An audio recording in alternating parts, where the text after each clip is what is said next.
Ne prenons pas quatre chemins, je suis pas bien en ce moment. Pas bien du tout. Genre, pas bien saoulé, dépressif, blasé, suicidaire. C'est un peu la pire combo possible. Euh, pour vous dire d'ailleurs, je pense que l'euthanasie est peut-être une solution pour moi, que ça réglerait des trucs en fait. Et je dis pas ça pour avoir des points de pitié, avoir des messages ou des commentaires du «Ah, pauvre petit Christopher, blablabla». Non, je m'en fous, gardez ça pour vous. De toute façon, si vous écoutez la vidéo, vous allez vite voir qu'en fait, si je dis ça, c'est parce que je vais être plus cash que d'habitude, plus piquant. Et encore, je vais me retenir. Je viens de tirer le script là, en fait, pour vous dire. Et ouais, je suis même pas encore à fond sur la cachitude dont je peux faire preuve. Et je me suis dit en fait que... Ah, le chat qui passe. Voilà. C'est bon. Tu peux... Merci.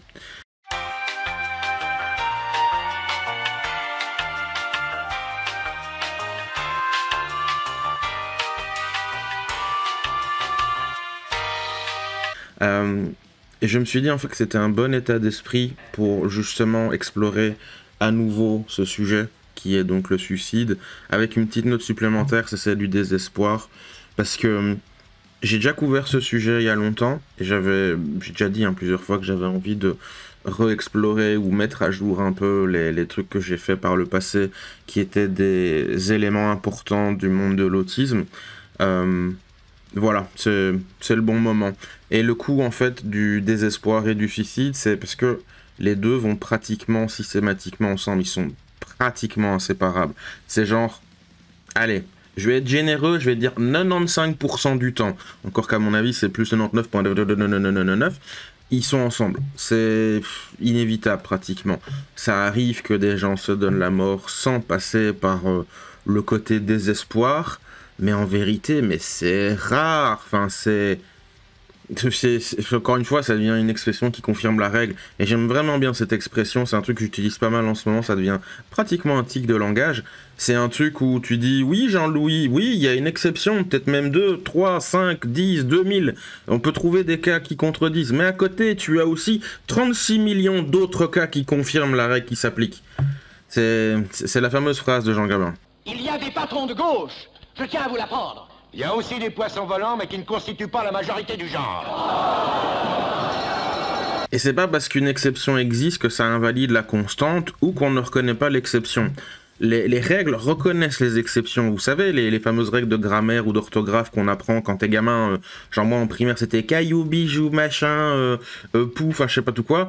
Ou alors si tu as un T suivi de ion, c'est sion, pas tion. Enfin bref, dans ce genre de règles à la con ou des leçons ou tout ça, oui t'as des exceptions et on le dit et on en parle et on les reconnaît et voilà, pas de problème. Et même en sciences aussi. Bref. Ma gueule en fait, et vos gueules aussi, à vous aussi petits cons qui comprenez rien. Si vous êtes trop cons pour capter ce que je dis, bah allez vous faire foutre, revenons au sujet. Quand je vous dis que je vais être plus cash que d'habitude, et encore, je suis mesuré. Je sais que je plais pas à tout le monde, mais quand je vois à qui je plais pas, je me demande si ça me dérange vraiment. La question du suicide est quelque chose qui agrippe toujours le commun des mortels. Je comprends pas trop pourquoi. Enfin, je peux comprendre en partie, mais c'est vraiment que en partie en fait, et je trouve que la réaction est disproportionnée.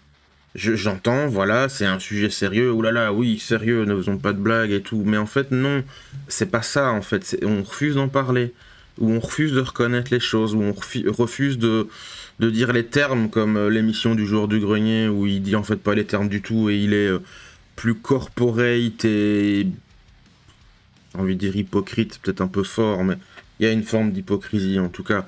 Non, non, on dit pas les termes vis-à-vis du suicide, on n'en parle pas.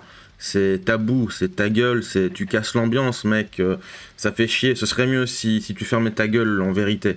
C'est ça, en fait, l'état dans lequel est le dialogue sur le suicide. Vous entendez personne en parler. Il y a... Sinon, peut-être une fois toutes les lunes, il y a un truc qui pop, genre une publicité financée par l'État et encore. Mais... Bref. D'ailleurs, pour vous dire en fait comment c'est grave et tout et qu'on n'en parle pas, c'est... Savez-vous combien de personnes se suicident par année dans le monde? Presque 730 000. Et vous savez aussi c'est quoi le ratio homme-femme? Alors là, je parle des gens qui réussissent à se donner la mort. C'est une personne sur 3 ou 4 est une femme, c'est genre là 1 sur 3,5. Donc ça veut dire que le reste c'est des hommes. Et une fois passé l'âge de 65 ans, la disparité augmente encore plus vers les hommes. Et comme d'hab, les hommes, on s'en bat les couilles les mecs. Hein. C'est, après tout, un homme c'est méchant, un homme c'est vilain, il sent pas bon en plus, il est pas propre, et il est tout poilu, il fait des blagues pipi caca.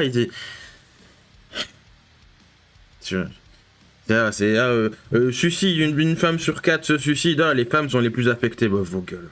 Ferme ta gueule, salope! Va te faire enculer! Ça te donnera des couleurs! Par contre, côté tentative de suicide, on a une estimation de 1,6 million de personnes qui tentent de se suicider. Et là, oui, c'est les femmes qui ont la plus grosse. Entre 2 à 4 fois plus de femmes tentent de se suicider, mais n'y arrivent pas. Et une autre statistique qui donne le vertige, c'est qu'il y a 3,8 millions de personnes qui admettent penser au suicide chaque année. C'est des chiffres qui sont effrayants. Effrayants. C'est... depuis l'année 2019, proportionnellement sur un échantillon de 100 000 personnes, saviez-vous que la Belgique se classe 35e mondial dans le classement du suicide? Peu après les États-Unis qui sont 31e, la France, elle est 75e, et le Japon, réputé pour ces gens qui se suicident tout le temps, ils sont que, entre guillemets, 49e. Dans le haut du panier, donc top 10 et tout ça, on a pratiquement que des pays africains. Et pour les autres trucs où il y a des grosses stats qui sont voilà, plus entre guillemets pays occidentaux, voilà, on va faire l'élitiste connard. La Russie elle est 11e, la Corée du Sud est 12e. C'est des chiffres qui font peur en fait. Et quand je dis que la Belgique est un pays de merde, mais tout le monde s'en fout et se fout de ma gueule. Et enfin, bref. Le suicide, par principe, il vient s'immiscer dans les pensées de quelqu'un qui n'a plus beaucoup d'espoir ou qui est dans une situation où il n'y a pas grand espoir. Genre, il a déjà essayé plein de trucs et ça marche pas, etc. Il n'y a pas de perspective d'avenir qui lui apparaît, où il n'y a pas de solution en vue. C'est comme un cul-de-sac, c'est comme un problème sans solution, où tu es devant un ennemi invincible, mets la métaphore que tu veux. La majorité des gens qui pensent, ou qui passent à l'acte, ils veulent pas mourir. Je veux dire, non, évidemment que non, ils souhaitent pas disparaître. Ça arrive, mais c'est vraiment ultra méga rare. Des gens qui disent non, mais bon, la vie c'est surfait. Il y en a, malheureusement, il y a des gens qui ont vraiment une vie tellement naze et qui ont... Ils ont été bercés et nourris au biberon et ils ont grandi, vécu voilà, une enfance pourrie mais à un degré de fou. Et il y a une existence tellement séquencée par échec sur échec sur échec sur échec, avec une dose de déception par là et un assaisonnement de désillusion par là, que oui, ils sont... Ils vivent pas en fait, ils sont... ouais, je vis parce que voilà, mais sinon la vie a pas de saveur, ça a pas de goût, ça... Ils sont dans un état presque de stase ou d'attente de la mort et ils n'expérimentent rien en fait. C'est vraiment horrible comme sort.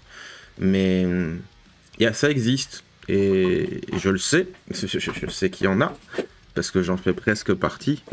Alors j'ai dit presque, hein, vraiment, parce que moi j'ai surfé là-dessus pendant des années. Mais j'avais une espèce d'optimisme en fait qui m'a toujours maintenu à flot, une volonté d'y croire, une énergie qui vient de je ne sais où, ou qui me disait que y avait peut-être moyen, que ça pouvait pas être éternellement la merde. Et pourtant j'ai perdu espoir à plusieurs reprises, mais sans savoir pourquoi, ces petites flamèches ne s'éteignaient jamais vraiment et me maintenaient un minimum fonctionnel. Là c'est plus trop le cas maintenant, mais bon, ça c'est un autre sujet. Ce que je veux dire, c'est que il y a toujours un point de rupture en fait chez quelqu'un. C'est toujours. Même les hommes les plus forts de la planète, même les gens les plus comment dire disciplinés, les plus costauds, les plus endurcis, les plus préparés, les plus tout ce que tu veux. Tout le monde a le point où il en peut plus en fait. Et ça s'écrase. Enfin, l'existence, la volonté, l'espoir, tout ça s'envole. Et on se dit sincèrement, mais à quoi ça rime? À quoi moi je rime? Ma femme m'a quitté il y a 2 ans et ce jour-là, tout s'est écroulé autour de moi. J'ai survécu en faisant mes petites maquettes. Mais au fond de moi-même, c'est toujours un grand champ de ruines et je ne souhaite ça à aucun homme. En fait, c'est vraiment une question de sens. Genre, oui, quel est le sens de ma vie? Quel est mon sens à moi? Qu'est-ce que j'apporte? Qu'est-ce que la vie m'apporte? Qu'est-ce que... Enfin voilà, rien n'a de sens. C'est comme la fameuse phrase de Marvin Marv dans Sin City. Phrase qu'il faudrait qu'elle soit écrite en grand dans tous les livres de psychiatrie, genre limite... Tu sais, comme pour les vaches ou les esclaves avant, on faisait ça aussi. Tu prends un fer chauffé à blanc et on crame ça sous la couverture, genre pshhh, et voilà. La prison a été un enfer pour toi, mais cette fois tu vas prendre perpète. L'enfer, ma beauté, c'est de se lever tous les matins et de pas savoir pourquoi t'es là. Parce que si tu sais plus pourquoi t'es là, que t'as même pas... C'est même pas genre j'ai une réponse claire et tout, machin. Non, c'est un début de réponse, un début d'idée, un début de cheminement, de réflexion. Enfin, est-ce que ces mots, ça t'évoque un truc, non?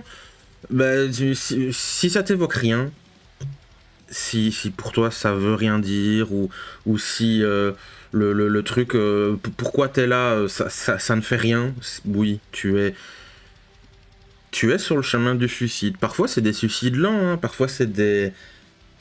Tu te laisses cramer à petit feu, tu tombes dans l'alcool, la drogue, le machin, tout ça. C'est des comportements, ce qu'on appelle autodestructeurs ou de tendances suicidaires ou des trucs comme ça. Enfin, mais c'est ça, en fait. Le suicide, c'est pas « Ah, je vais me pendre » ou « Je vais me tirer une balle ». C'est pas que ça. Le suicide, c'est très large. Très large. Et le pire là-dedans, c'est que les personnes les plus fragiles, elles sont sujettes à ce genre de problème. Que ce soit l'alcool, l'addiction, le machin, ou le fait de simplement, je sais pas pourquoi j'existe, rien n'a de sens, voilà, je sais pas. Voilà, ça te va comme réponse, connard. C'est ces gens qui ont des trucs comme moi, comme l'autisme, ou des troubles psychiques, ou des problèmes d'addiction, ou des... Et évidemment, il y a aussi l'environnement qui joue aussi énormément. Genre l'enfance, les parents, les copains, l'école, enfin, c'est d'ailleurs, je pense, un truc qui... je remarque ça chez des gens que je connais, ou des copains, ou des trucs comme ça. Ceux qui ont un environnement correct, ou qui ont connu un environnement correct, par exemple dans leur jeunesse, dans leur enfance, ceux qui n'ont pas été confrontés aux difficultés psychiques aussi, ils peuvent pas comprendre. Ils peuvent pas comprendre les gens qui ont des pensées suicidaires. Pour eux, c'est stupide. Genre, j'ai même des copains qui m'ont dit oh, c'est stupide. Voilà. Et pourtant, c'est des gens que j'aime. Mais qu'est-ce que j'aime? Mais ils se rendent pas compte de ce qu'ils m'ont dit. Ça m'a extrêmement blessé. Voire même, ça me pousse vers le suicide. Il y a personne qui peut comprendre ce que c'est que de souhaiter la mort, préférer la mort à la vie dans certaines situations, si eux-mêmes ils n'ont pas été confrontés à des problématiques qui en réalité transforment notre fort intérieur en champ de ruines. Les trucs qui vont jusqu'à créer des apocalypses et des catastrophes naturelles dans notre cœur et notre esprit, c'est incompréhensible pour eux. Ils ne peuvent pas, genre réellement, je prends leur défense presque. Ils ne peuvent pas. Si tu t'es pas fait battre par tes parents, si tu t'es pas fait renier par eux, si tu t'es pas retrouvé à la rue et que personne n'a jamais vraiment cherché à prendre tes nouvelles, ou que tu t'es retrouvé isolé parce que tu es incapable de socialiser ou de te faire le moindre ami ou nouer des liens sociaux concrets et durables, je parle pas de petite solitude, hein, je parle de genre tu reçois pas de messages ou tu vois personne pendant des semaines, des mois, des années, peut-être même des décennies. Il y a des gens comme ça qui existent. Ou encore un autre truc fréquent, c'est que tu te fais trahir par l'être que tu aimes, femme, homme, machin, ta biche, j'en sais rien. Et tu perds tout en un clin d'œil, genre boulot, logement, enfant, compte en banque et tout. Et il y en a, dans les exemples que je cite, ils en enchaînent plusieurs en fait. C'est-à-dire qu'il y a des gens, parfois, ils vont peut-être avoir eu une enfance difficile, mais ils ont pu retomber sur des copains, ou un bon boulot, et du coup, en fait, ça les sauve, c'est des bouées de sauvetage, et du coup, ils ont connu un truc, donc là-dessus, ils peuvent en pâtir, mais ils n'ont pas été au fond du problème, et ils ne sont pas vraiment confrontés en plein cœur de la tempête, si vous voyez ce que je veux dire. J'espère que ma métaphore est compréhensible. Parce que j'ose espérer quand même que ce que je dis est un peu genre ouais vas-y, toi tu balances les propos là, tu balances les idées, les trucs, les machins, cache. Parce que quand tu vis des trucs comme ça, genre mettons, t'as été à la rue, t'as perdu ton boulot, t'as plus de potes parce qu'ils te tournent tous le dos parce que ta femme a balancé des rumeurs sur ta gueule. Enfin c'est... Quand tu vis des trucs comme ça, et que tu as que ta volonté pour espérer t'en sortir. Là, tu peux en pâtir envers ceux qui parfois fatiguent face aux difficultés ou qui disent « Mec, là, j'ai plus la force d'affronter ça encore une fois. » quoi. Parce que parfois, il y en a, ils affrontent ça plusieurs fois dans leur vie. Sinon, vous n'avez aucune idée de ce que c'est. Vous ne savez pas. Vous pouvez même pas imaginer, en fait, parce que vous n'avez jamais connu... Ce serait comme décrire une odeur à quelqu'un qui ne la connaît pas, ou parler d'une couleur qu'il n'a jamais vue, ou parler d'une musique qu'il n'a jamais entendue, ou un instrument de musique, encore plus concret, genre t'as jamais entendu la trompette, et quelqu'un t'en parle. Ce type de choses-là, ces horreurs-là, ça se vit, ça s'expérimente, t'es dans le feu de l'action, c'est dans tes tripes, ton cœur et ton esprit, et ça se surmonte. Ou alors, si tu n'arrives pas à le surmonter, tu vis l'enfer, parce que tant que t'es pas sorti, t'es dedans. Et comment tu imagines que certains se sentent quand ils voient qu'ils s'en sortent pas? Genre ils sont à fond dedans, ils font tous les efforts et ça marche pas. Ou alors, quand eux-mêmes ils savent en fait que leur enfer... Puis ils sont partis pour des semaines, des mois, des années, des décennies. Enfin, il y a des gens, je sais plus, c'était Vincent Lapierre dans un truc de reportage sur Bruxelles. Il parlait à un sans-abri en pleine nuit à Bruxelles. Et il dit ouais, ça fait genre 10-15 ans que je suis là, mais putain, mais je sais que ça existe, hein. Bien sûr, malheureusement, mais j'ose pas imaginer la vie de cette personne, surtout qu'il parlait d'autres trucs. Enfin bref, c'est horrible. Je sais pas comment cette personne a la force de tenir, en fait. C'est admirable. Enfin, c'est horriblement admirable. Ça devrait pas arriver. Et souvent, pendant tout ce temps-là où t'essayes de t'en sortir, et peut-être réussir, hein, je le souhaite, t'es lacéré par des barbelés tout le long du chemin. Parfois, t'es même saboté par des gens qui disent t'offrir de l'aide. Genre, putain, mais combien de centres d'aide, que ce soit des trucs d'assistants sociaux, des conseillers, je sais pas tout quoi, des médecins experts, des avocats, ou même des psys, ou des trucs d'aide psychiatrique. J'en ai eu un d'ailleurs tout récemment. Ils m'ont limite envoyé chier en disant presque non mais monsieur faites un effort, la vie c'est comme ça, alors que moi je demandais un truc à la con, je sais plus qu'est-ce que je demandais. Ouais, que quelqu'un soit là pour un rendez-vous et tout, et non, on me dit non. Est-ce que vous voulez bien juste être là? En plus, vous êtes un truc spécialisé pour les personnes psychiatriques, vous me connaissez, j'ai déjà utilisé vos services il y a longtemps. Voilà, moi je veux juste que vous soyez là pour ce rendez-vous face à telle personne, je vais pas trop donner d'infos non plus. Et on m'a dit ah non.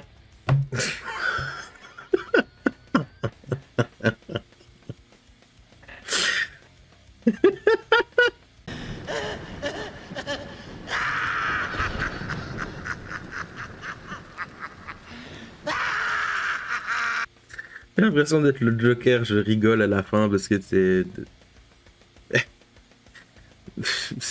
voilà, bienvenue dans la vie de quelqu'un qui a pas de chance et qui vit des problèmes psychiques et qui a l'habitude malheureusement de ce genre de choses.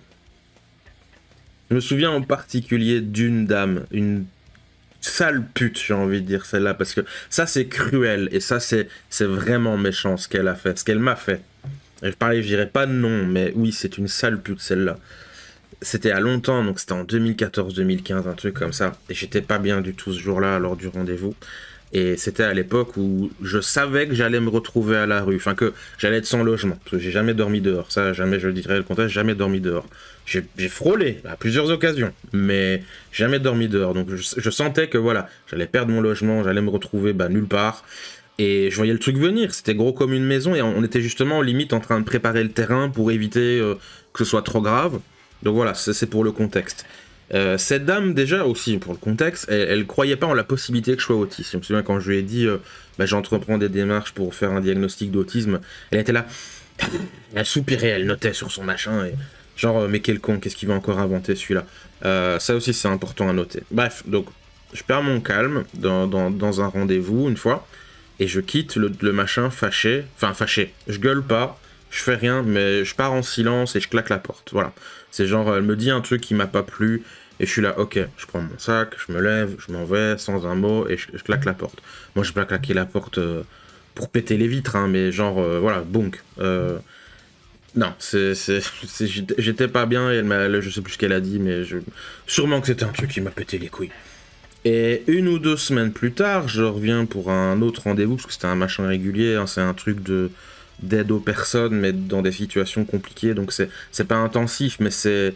Voilà, les trucs, c'est parfois on se voit peut-être 2 fois par semaine, ça arrive. Et donc je reviens, à un moment donné, elle me dit un truc que je rappelle, enfin, je vais pas rappeler le contexte, démerdez-vous, si vous avez pas compris, tant pis pour vous. Et elle me dit, pratiquement au début du machin, genre on dit bonjour, machin, quoi de neuf, tout ça, bidule, elle fait comme si de rien n'était suite à l'incident, le fait que je sois parti.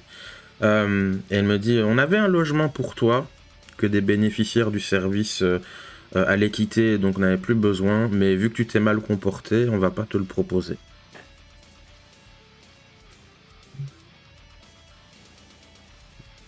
C'est normal, hein, s'il y a un silence, je laisse le truc macérer. Que vous imaginez un peu ce que ça fait de recevoir ça en plein visage dans une situation pareille. Parce que... Ouais, j'étais pas bien du tout à ce moment-là. Il y avait plein de problèmes dans ma vie. Il n'y avait pas que le problème de logement. Mais donc, comment vous pensez qu'on reçoit ça? Si vous avez jamais vécu ce genre de truc, que vous n'êtes jamais confronté à des choses de ce style, de vraiment le destin qui te chie dessus depuis le ciel, en fait, tu ne peux même pas accepter que ça existe. Ce que je dis là, je parie, il y a des gens qui disent « Ouais, mais non, t'as dû dire un truc ou faire un machin, tu caches des infos, il y a plus autre... » Comme un autre con, une fois, il y a longtemps, hein, je parlais de chansons de hip-hop, et je disais, moi, je préfère cet artiste-là parce qu'il parle de... C'est Grandmaster Flash, d'ailleurs. Dans ses chansons, dans ses musiques, il relate un peu concrètement, mais avec style, avec l'art de Grandmaster Flash. Enfin, Grandmaster Flash, c'est pas juste, il raconte des problèmes, il a un talent, il avait un talent musical, ce mec, incroyable. Et j'aimais bien certains de ses morceaux, il parlait de la pauvreté sur ses chansons, et surtout que c'était pratiquement le premier rappeur ever. Et en fait, le mec en face, à qui je discutais de ça, en disant que moi je préférais cet artiste-là, il disait non mais t'exagères, il ment, ça existe pas ce qu'il raconte, il grossit les traits, tout ça, c'est... Aïe aïe. Tout ça, ça me fait penser à l'histoire de Corazon dans One Piece. Alors pour ceux qui connaissent pas, je vais rappeler l'histoire vite fait, ou ceux qui n'ont pas vu, ou qui... Voilà, bref. Donc c'est un personnage qui rencontre un gamin qui s'appelle Law, donc Law comme la loi en anglais. Il est atteint d'une maladie grave incurable, et Law, il a plus ou moins accepté la mort. Et à un moment donné, donc Corazon et Law, ils se lient d'amitié, il y a quelque chose qui se crée entre eux, et quand il comprend... le problème de l'eau et aussi mais comment il en parle en mode non mais moi je vais mourir dans 2 mois donc pas la peine, voilà. À un moment pas qu'il s'énerve mais il se dit non mais t'inquiète, moi tu vas voir, je vais te prouver que t'as tort, je vais te trouver un médecin et je vais te soigner, enfin tu vas guérir gamin, t'inquiète. Et donc il fait tout un truc, toutes des démarches pour voir des médecins, des docteurs, des soigneurs, des magiciens, tout. Et à chaque fois, c'est la merde. Et plus le temps passe, plus Corazon, en fait, il pète des câbles face aux déclarations des médecins ou des gens qui voient, parce que ils peuvent pas le soigner, le gamin. Et ça fait rigoler l'eau, d'ailleurs, bien sûr, mais c'est assez comique de voir Corazon comment il devient fou furieux, alors qu'avant, il était « Mais non, mais c'est pas possible, t'exagères, on va te soigner, gamin. » Et non, et justement, en fait, à la fin, il perd son pari. Enfin, il n'arrive pas à prouver à Lo qu'il a tort et qu'il peut être soigné. Non, il est... Enfin, en tout cas, tout ce qu'ils ont essayé, il n'y a rien qui marche. Et à un moment, il craque, Corazon, pardon, et il devient lui aussi tout aussi résigné, en fait. Jusqu'au jour où, voilà, il trouve le fruit du docteur chez ses Opiopinomie, un truc comme ça.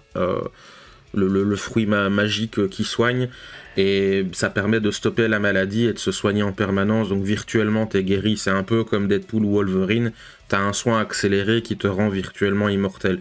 Enfin, c'est plus comme Deadpool dans le principe où t'as toujours la maladie. Enfin, je vais reprendre l'exemple de Deadpool. Deadpool, il a toujours le cancer, il est toujours stade terminal, machin, tout ça, mais ses pouvoirs annulent le cancer et sa propagation, même s'il l'a toujours. Donc en fait, c'est genre...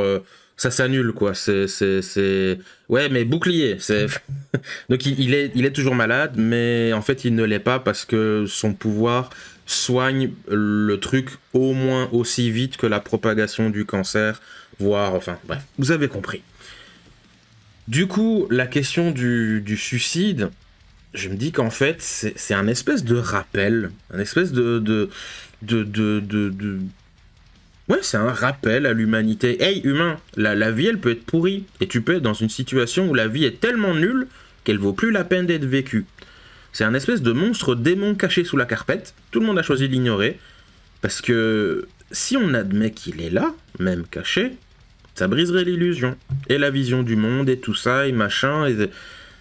Et le pire là-dedans, c'est que même s'ils comprenaient ou acceptaient, genre ok, le démon est là, le suicide, il y a des gens, ils ont vraiment pas de chance et leur vie est pourrie, machin, même s'ils arrivaient là, je suis pas sûr qu'ils comprendraient réellement ce que c'est le suicide. Genre, ils diraient ok, il y a des gens, ils ont pas de chance, voilà, c'est déjà bien, c'est déjà bien. Mais c'est tout, ça irait pas plus loin. Il y a des situations où, à moins que quelqu'un te prenne sous son aile, totalement... Comme un parent avec son enfant nouveau-né, tu peux rien y faire. Et parfois, tu peux réellement rien y faire, même avec tous les trucs de la planète. Genre, imaginons, voilà, un peu comme Deadpool avant qu'il ait ses pouvoirs magiques, t'as un cancer généralisé, phase terminale, t'as 4 mois à vivre, tu fais quoi? Tu lui dis non, te suicide pas, t'as encore 4 mois à vivre, même si c'est dans une agonie atroce absolue. Parce qu'en fait, faut que tu suives chimio, machin truc, sinon, en fait, autant mourir la semaine prochaine, quoi. Tu dis quoi à cette personne-là qui est irrécupérable? Ces gens même pas, ils peuvent vivre dans l'illusion de 4 mois de vie normale. Non, c'est que c'est fini. Il est dans un lit, il souffre et... C'est comme ça qu'on fait avec les animaux, hein. Et même prenons un truc à plus petite échelle. T'es dans un enfer administratif sans nom. Et on te dit, non, mais appelle un ami, contacte une ligne d'aide, genre SOS suicide, machin, je suis sûr, tu peux trouver une assistante sociale pour t'aider et tout. Qu'est-ce qu'ils vont faire? Qu'est-ce qu'ils vont faire, ces gens-là? Si voilà, le mec, il dit, ah, ouais, je suis bête, j'ai oublié, voilà. Et voilà, ils le font, mais ça sert à rien.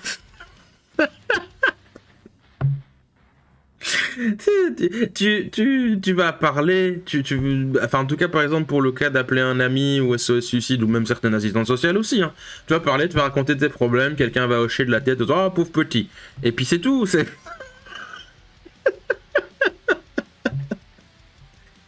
ou alors ceux qui disent ouais force et courage à toi, perds pas espoir, non mais ceux-là, mais garde-le ton courage de merde, trou du cul, je veux pas de ton courage de pouilleux. Connard, casse-toi. Allez, je vais plus jamais te voir, dégage.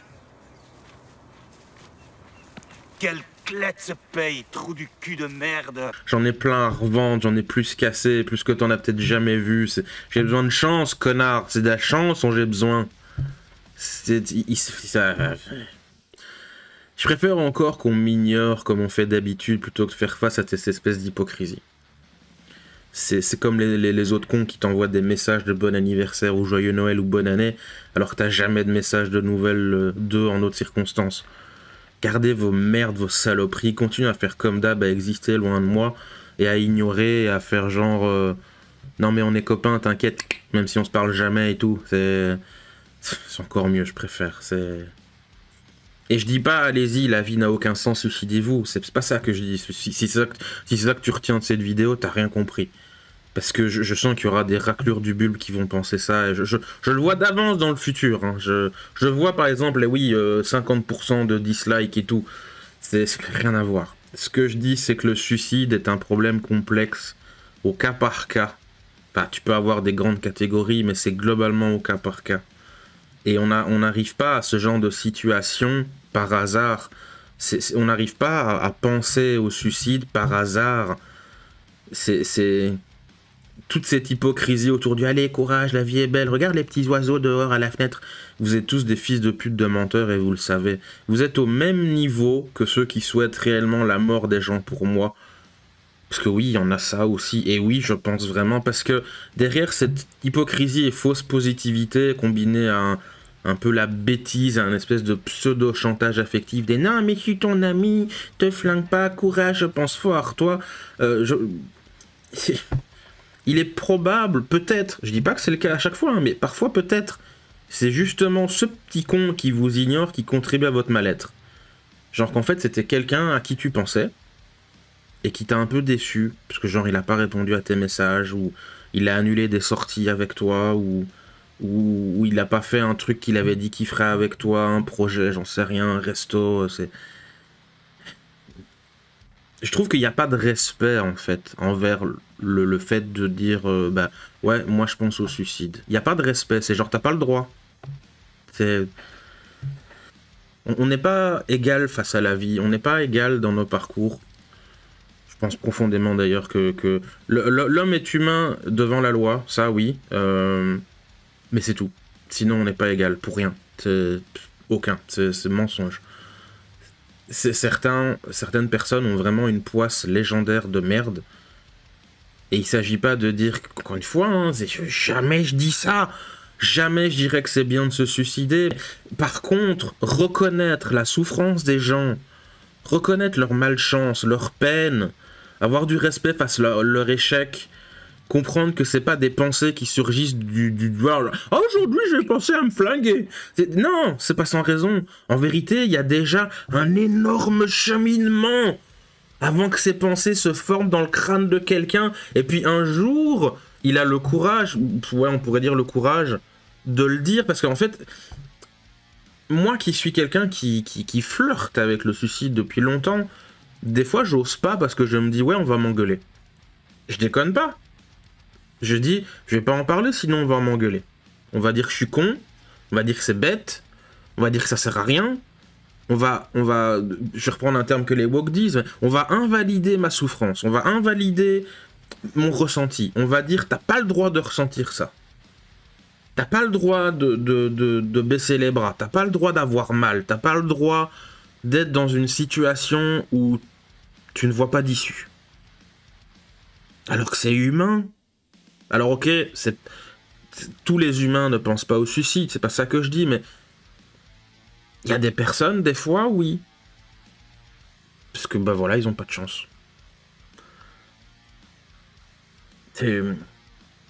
Le suicide, le désespoir, c'est pour ça que je dis le désespoir, parce que on arrive au suicide avec un désespoir. Genre ouais, 99% du temps. C'est un désespoir. T'as simplement une vie de merde où t'es dans une passe de merde. Et c'est un gigantesque tabou dans notre société. T'as pas le droit de perdre espoir. Et ça devrait pas.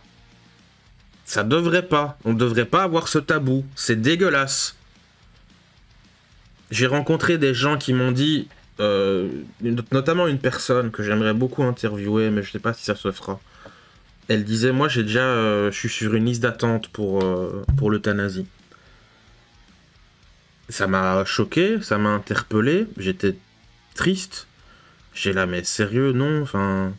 Mais j'ai pas dit ça, j'ai pensé ça, parce que je trouvais ça triste. Mais ce que j'ai dit, c'est... j'espère que ta situation... J'espère que ta situation va s'améliorer, que peut-être ce ne sera plus une option pour toi, parce que c'est horrible, en fait. J'ai dit un truc comme ça, je sais plus les mots que j'ai dit à cette personne. C'est même cette personne qui m'a aidé en partie à créer mon association. Enfin, elle m'a aidé au début pour voir, pour être indépendant complémentaire, puis ça marchait pas. Puis je lui ai dit, hey, tu connais les trucs des ASBL, on a un peu parlé de ça. Puis elle a dit, ouais, il y a aussi les associations en France. Et... Enfin bref, c'est une gentille personne. Je ne dirais pas qui elle est, ni rien, ni quoi que ce soit. Et non, j'ai pas dit elle parce que c'est une femme, c'est elle la personne. Cette personne, elle m'a fait de la peine, mais à aucun moment, enfin, ce sera à cette personne de dire si c'est le cas, mais je ne me souviens pas avoir dit non, mais faut pas le faire, mais machin, mais bidule. Non, ce que j'ai dit, c'est des termes de compassion, des termes de je suis désolé que tu ressentes ça, que ça t'arrive. Mais non, parce que c'est pareil, je pense que si moi j'ai eu cette réaction, c'est parce que je sais ce que c'est. Et que le commun des mortels, ça va être, mais non, courage, machin. Et du coup, on n'en parle pas. À cause de crétins comme vous. Enfin, vous. Pas vous qui regardez, mais... Ça m'énerve. C'est scandaleux et révoltant qu'avec littéralement des millions de personnes qui pensent à passer à l'acte chaque année, voire même des millions qui passent à l'acte, qu'on fasse pas plus vis-à-vis de ça. C'est scandaleux. C'est un crime contre l'humanité. Vraiment, je répète, littéralement, c'est un crime contre l'humanité de ne pas considérer le suicide de façon plus importante, plus grave et plus respectueuse. C'est une honte. Where's your fucking rage? Your self-respect? Et par pitié, faites autre chose qu'une putain de ligne de téléphone qui sert vraiment à rien. C'est vraiment, ça ne sert à rien. Ça ne sert à rien. Je le sais, je les ai appelés plusieurs fois. T'as à peine le temps de dire bonjour, que déjà il t'annonce « Je suis là juste pour écouter, rien de plus, je ne peux pas faire aucune démarche avec vous. » Comment vous pensez que quelqu'un qui a littéralement le flingue sur la tempe avec l'autre oreille, il a le cornet de téléphone, il se sent, quand il tente une ultime fois de vouloir s'en sortir, de choisir la vie plutôt que la balle, et il entend ça dans les littérales 5 secondes après qu'on décroche sur la hotline de merde pour personne avec pensée suicidaire. Comment il sent à votre avis? Bah je vais vous le dire.